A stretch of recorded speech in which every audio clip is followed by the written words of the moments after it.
Hi everyone, welcome to the YouTube channel. In this video, we'll see how to change your phone number in your Google account. So if you've changed your contact number or just want to update it in your Google account, I'll show you how easily you can do it. First, open any Google app through which you can access your account. I've opened the App Store. Tap on your profile icon and choose the option Manage Your Google Account.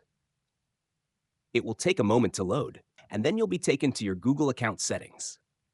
Here, you'll see multiple options. From these options, tap on Personal Information and then simply scroll down. You'll find an option for your phone number.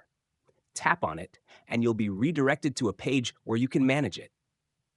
Click on your phone number and you'll see a bin or trash icon next to it. Tap this icon and it will ask for your password for confirmation. Enter your password and tap Next. You'll see a notification that says Phone Number Removed. Now that your old number is removed, if you want to add a new one, tap on Add. Enter your new contact number, make sure it's the correct one, and tap Next. You'll receive a code on your new number to verify it. Once you enter and verify the code, the new number will be updated in your Google account. And that's how you can change your phone number on your Google account. I hope you found this video helpful and informative. If you haven't subscribed to the channel yet, make sure to do so for more helpful videos and updates. Thank you so much for watching.